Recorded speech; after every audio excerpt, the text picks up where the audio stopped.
Today on V8 Extra, we wrap up the Coates Hire Ipswich 300 from Queensland Raceway. Team Vodafone and Ford Performance Racing continued their championship arm wrestle up front. Meantime, the Enforcer also enjoyed a strong weekend. Russell Ingall swings by to chat to us from the Gold Coast. We meet Steve Hallam, the new boss of the Holden Racing team. And the girls get into the act. We'll take a peek at the WAGS Karting Challenge. That's all ahead on V8 Extra. Hello everybody, thanks for joining us again on V8 Extra. Great to have your company today. Well, as you can see, we're bringing you the show from Dreamworld on the Gold Coast. The park has a relationship with V8 Supercars. This is the place where you can race your mates at Mount Panorama at the Redline V8 Supercars experience. And of course, we're starting to turn our thoughts to the Armour All Gold Coast 600 coming up in October, where we'll not only see the 28 superstars from the V8 Supercar field, but international stars from every discipline, Formula One, sports car, international touring cars. It's going to be a huge gig. So if you're thinking about coming to Queensland, stick the park on the agenda and don't forget to think about the Armour All Gold Coast 600. Well, last weekend, the Coates Hire Ipswich 300. A couple of fantastic races, 16 and 17 of the championship, and Ford Performance Racing and Team Vodafone renewing their intense battle. Go! Oh, Lowndes, great start and a bad start for Winker. Look at Ingall, down the inside, 3 abreast. Trouble down at turn 4. Oh, what happened there? Turn left weirdly then. Just gets out in front of Davison, and he only just made it. He had to give it a gear. Look at the brakes. Villeneuve down the inside. He's going to have a run down the inside here. Oh, no, he's giving him a hit. That's ugly. Oh, turns in and bang. Well done, Craig Lowndes, winner race number 16. Queensland Raceway explodes to the tune of 28 V8 Supercars. Big trouble off the final corner, and that's Villeneuve. Whincup versus Davison, and down the dirty side of the road. You can hear it battling to stop. He's looking. He's up the inside again. Bright's come at him. He's definitely got car speed, so off the road. Making a little mistake there is Michael Patrizzi. New tyres on for Team Vodafone. Oh! It had a little balk. It almost stalled Neil. Lowndes and Winterbottom are absolutely locked in combat. They've had to use the firebomb. There's Van Gisbergen down the inside of his teammate, and another coat of paint they would have rubbed. Ooh, close. And he's done it now. He's braked early. Now Todd's going to also be mindful of that. Back in business, Craig Lowndes. 5 wins in a row at Queensland Raceway. Well done. Thanks, guys. Now, JJ, you need these tyres. Craig's form at Queensland Raceway, quite extraordinary. He now moves on to 5 consecutive wins at QR, and that's taken his career tally at the racetrack to an extraordinary 11. Congratulations, Craig Lowndes and Team Vodafone on that performance last weekend. Here's what it's done for him in the championship, and the margin's now closed up to 82 points, Whincup to Winterbottom. Davison in 3rd place. Lowndes, the number that I'm making reference to there, just 256 points behind now, so a profitable weekend for CL. 3 of the Stone Brothers cars in the top 10. Tim Slade has moved up a couple of spots. David Reynolds is just on the edge of the top 10 in the Bottle Ford. So we all know what happened to FPR and Team Vodafone, but for 1 or 2 of the others, it wasn't quite smooth sailing. Davey Reynolds, we always expect so much from you. Understandably, you're a real talent these days. You didn't deliver this weekend, but I reckon you got a fair excuse, mate. Tonsillitis? Yeah, tonsillitis and the flu. I spent the whole weekend in the medical centre getting a pump full of drugs just to make it through the day. You know, this is my nightmare, to be this sick on a race weekend, and I never want to be sick again. It's horrible. Man, this weekend we really didn't qualify as well as what we need to, and you know, but we had good race pace. You know, we could sort of work our way through, but you know, it is so hard to pass here, which, you know, I think the racing sort of showed that, and we just want to put this weekend behind us. You know, I think we've just got to qualify better and you know, stop rolling on the ground with dogs because we keep getting fleas. Yeah, look, if I'm not on the podium, I don't care. It could be, you know, that's what we're here for, podiums and wins. And you know, it's a pretty dark day for HRT today.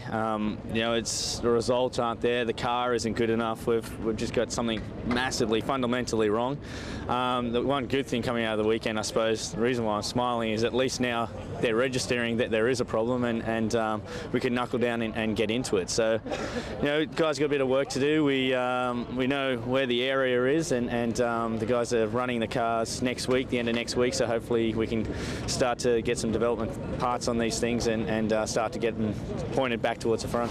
A justifiably disappointed James Courtney there from the Holden racing team. Coming up later in the show, we're going to talk to his boss, Steve Hallam. Stay with us for that one. It's going to be enjoyable. Now, any chance I get, I love to take you on board our car. So as we go to the break, let's jump on board, and a reminder that coming up, we'll have a chat to Russell Ingall. Cracker weekend for him last weekend. We're at Dreamworld. This is V8 Extra.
Welcome back to V8 Extra. We're bringing you the show from Dreamworld today, and I'm standing next to the Buzzsaw, a key attraction opened in September here last year. Notice that I'm standing next to it. Now, it's appropriate because last weekend out at Queensland Raceway, the Coates Hire Ipswich 300, Russell Ingall carved his way through the pack, and I'm very pleased to say that he's on the line. G'day, Rusty.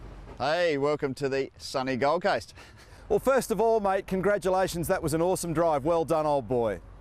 Yeah, look, very, very happy. You know, it never ceases to amaze me in this sport how things change very rapidly. And after a couple of absolute disastrous rounds, we've come out and actually, okay, we didn't get a podium, but I'll tell you what, it's nice to be up the pointy end again. Well, I have to ask the question, what is it with you and Queensland Raceway? It was the last location where you had a podium back in 2009. You've got a real affinity with the track. Oh, absolutely. We've only got 6 turns, so I suppose I can't bugger it up too much. But look, at the end of the day, I've done a lot of laps around there, and you know, it's been a test track with 2 previous teams, so I just know the place really well. And even with the resurfacing, I sort of just, I don't know, I just sort of hit the marks there a lot easier than do it other places. Now I want to toughen up the question and ask what you did to the car. You clearly went your own way by comparison to James and Garth. What did you do? Yeah, the boys had a pretty rough round in the red cars. Look, it wasn't easy. We rolled it out the truck, and the thing was evil. But you know, like, we actually turned it around a bit and made the car more to how I drive it, especially around that circuit. I know how a car has to feel around there, and we got it right around there. And it's. Look, I'm too old to change my driving style at the end of the day. You know, if you plug a new guy in there, a new young guy, you can say, right, this is how you drive the car, learn how to drive it. I'm too far down the road for that. So now the boys are bringing the car to me, you know, and I think that's what's making the difference. So do you reckon you've found something now and you've got the opportunity to lead if you're going to go off in your own direction? Absolutely. You know, I think this is changing, and look, it's a morale boost for the team as well, because when you've been smacked around the head a few times, there's no doubt it gets harder to pick yourself up. So it's a boost for the team, and all of a sudden they go, okay, we know what this dude wants in a car, we know what he needs to go fast, so let's keep going in that direction. And let's remember that conversation we had on V8 Extra a few weeks ago. Does this mean a reinvigorated Russell Ingall is going to be to the fore for the second half of the championship, and you're going to fight to stay in the series next year? Absolutely, you know, there's no doubt about it, and I've made it known I want to be driving in 2013. So, and the only way I'm going to do that is to get up the pointy end and start getting some results. And mate, this is, fingers crossed, this is going to be the start of it. But yes, the Russell Ingall fight back has started. All right, Rusty, we'll leave you there. Thanks for your time today, mate. Well done. We'll go to the break now and have a look at Rusty doing some of his finest work, and a reminder that coming up, we'll chat to his boss, Steve Hallam. This is V8 Extra from Dreamworld. Stay with us. Look at Ingall, down the inside, 3 abreast.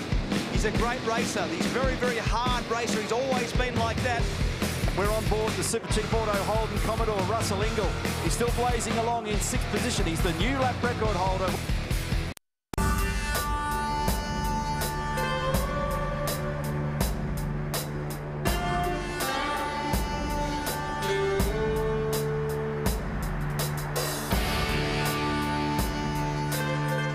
It's been a testing time in the recent past for the Holden racing team. Last weekend, for example, Garth Tander was lapped in race number 17. The team are working pretty hard to rectify the situation. Welcome back to V8 Extra at Dreamworld. Next to the Claw, it's on the attack behind me at the moment. Now, as you know, we've been revealing personalities from behind the scenes on the show in the recent past. Today, a chance to catch up with the new Holden racing team boss. Let's meet Steve Hallam. Steve, welcome to V8 Extra. Thank you. Now we're about to launch into the second half of our championship, which is effectively the second half of the book, and you've spent the first half of the year studying, reading all the chapters of the first half of the book. What's your take? Well, it's a big book to read, I can assure you. And in fact, there's multiple books. There's Living in Australia, V8 Supercars, Walkinshaw Racing, Holden Racing Team, and all the relationships that are associated with what we do. I imagine it's been an unbelievably complex task, because it really doesn't matter whatever else you've done in the world, and you've done a lot. In this case, when you come here, you start from zero. You do, and these cars are pretty unique around in terms of global motorsport. The spool diff, tyre regulations, the nature of racing here. It's been probably, if I'm honest, a bigger challenge than I thought. And I was telling myself when I started, don't underestimate anything.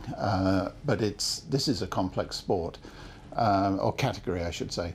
And I think that's evidenced by when you bring a European or an American driver over, even though they're very high caliber, it takes them quite a while to assimilate themselves into these cars. Have you been pleasantly surprised by the quality of the competition and also just the whole complexity of the task? Oh, undoubtedly. And you know, Neil, the show that this series puts on, which is what people see around the world. I used to watch it when I was in the States. I'd see it occasionally when I was in the UK. And I definitely used to hang over the pit wall when we were at Australian Grand Prix and the V8s were performing. The show is fabulous. There's, make no mistake. When you start to get onto the other side and involved, you realise how hard it is to put on that show in terms of all the cars very close together. Everyone's beavering away looking for an advantage somewhere, and they're hard to find, I can assure you. I've been looking. Give me a V8 supercar executive summary as though I'm on the other side of the world, just in dot points. Colourful. It's a contact sport. Very, very competitive, as I've already mentioned. It is full of idiosyncrasies. The tyre regulation for one, the diffs or absence of a diff for another. The cars are, if they were easy to set up, it wouldn't be fair to the category. The cars need a degree of complexity, and that brings out a lot of ingenuity amongst the engineers or up and down the pit lane. People are looking for tiny advantages. It's very easy to become outcome focused. In other words, oh, you've got to win, you've got to do better. But along the way, you've got to develop a process of finding that success. You've got to find a pathway to that success. And there's a lot of urgency from sponsors, from Holden, from a number of different areas for that success. And it will not come at the snap of a finger or the flick of a switch. It has to be worked at, because there are some extremely competitive teams that when they get up on the plane of competitiveness, they don't want to give it up, and they've got to be toppled from that position, and it's our job to topple them and retake that top spot. From a personal standpoint, are you pleased that you made the career decision you did? Oh, there is absolutely no doubt. Australia is a fabulous place to live, and from some people will have heard this before. From the moment I stepped off the plane for the first Adelaide Grand Prix, back in 1985, it only took me 2 or 3 days to realise what a great place Australia was. And pretty well every year from that point onwards, even when it wasn't synchronous with racing, I've taken a holiday in this country. Now, so our viewers have got a better understanding of precisely who Steve Hallam is, can you please run through for me just some of the surnames that you've worked with in this business? I'm almost embarrassed to do so. I've got a lot of good friends, some of whom aren't with us anymore. I first started with Colin Chapman and Peter Waugh at Lotus. Neither of those two are with us anymore. Nigel Mansell was my first driver in Formula One. Ayrton Senna, sadly no longer with us. Nelson Piquet, Derek Warwick, on to Gerhard Berger, Ayrton again at McLaren, Michael Andretti, Mika Häkkinen, Kimi Räikkönen, Fernando Alonso for the year that he was at McLaren, Heikki Kovalainen,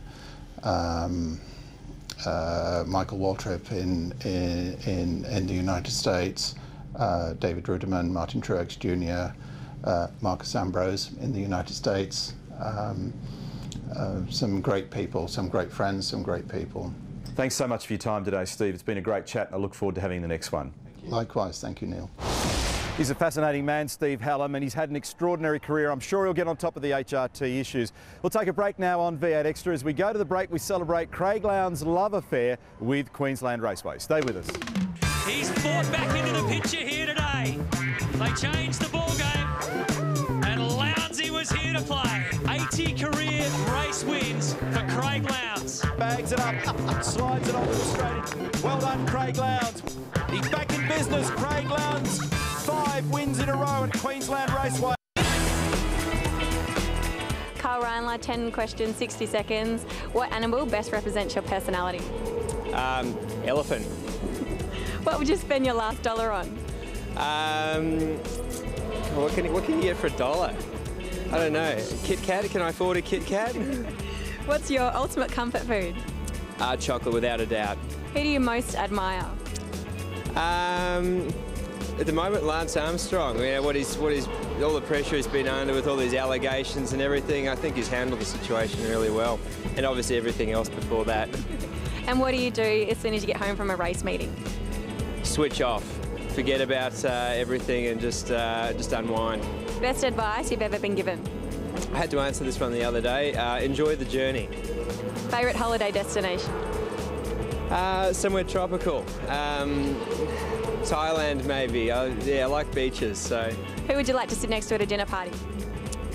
Ooh, I don't know, Barack Obama. The household chore that you avoid doing? Anything to do with the bathroom. And if your racing career ended at the end of the season, what would you do? Go on a holiday, probably.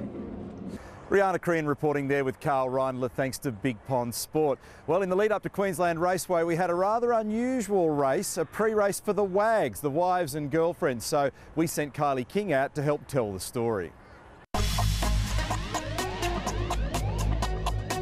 They add a touch of glamour to pit lane, supporting their partners behind the scenes. But at Kingston Park Raceway near Brisbane, the wives and girlfriends of V8 Supercars drivers prepared to strut their stuff behind the wheel. A few crucial pre-race preparations and the women were ready to team with their more famous partners for the inaugural WAGs Karting Challenge. We're always the ones in front of the camera and playing Mr. Hollywood, so it's good the girls are Hollywood, you know, because they are Hollywood. Have a look at them. Aren't they beautiful? Well, Kobe, what are you expecting out here today? To win. Straight out, I'm going to win. Taking it pretty seriously here at Team Courtney. You made me do a 10k run this morning just to get prepared, threw a few things at me and reflexes had the helmet on, are I up. was throwing tennis balls at her, just she's dodging them. And I sharpened the nails, of course. It is a WAG challenge. One after last all. thing, I said if a fight breaks out, keep the helmet on. Staying on. The V8 Supercars drivers kicked off the 10-lap race. Although Tim Slade was fastest in practice, James Courtney got a breakaway. Go, James! Go! As the men headed into the pits for their driver changes, Jonathan Webb had hit the lead. In a frantic pit stop, a seatbelt drama for Team Courtney put them well behind the pack as the Wags took control. Kobe Webb consolidated the lead set by her husband to take the checkered flag and the inaugural Wags Karting Challenge title ahead of Julia Ingle and Bree Johnson. Kobe, you've won it. You've won the Wags Challenge with the help of your talented partner there. Well done. Thank you, thank you. Thanks for bringing it back in first though. That was always helpful. No fingernails were chipped nor lipstick smudged as the Wags proved more than capable of holding their own on the racetrack. Although popping the champagne proved to be a whole other challenge.